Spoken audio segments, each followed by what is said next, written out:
Hi, welcome to Alistair Golf. Today I want to talk to you about a drill that's great to help stop early extension. Now just to clarify what early extension is, when we swing the golf club, early extension is when the hips move towards the golf ball and our body stands up and goes into extension. So early extension is a term that's used quite often by physios and by biomech coaches just to describe this kind of movement.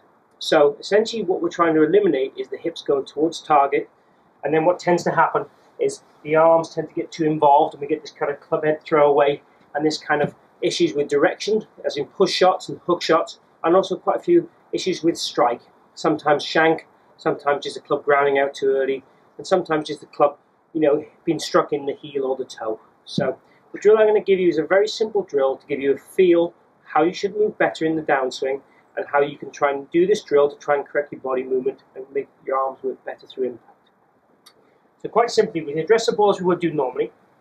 I want you to stand a fraction closer to the ball and lift your heels high in the air.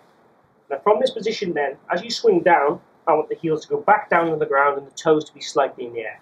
So let me just try and show you that. So we're starting off with the heels in the air, swing back, as we hit it, toes slightly in the air.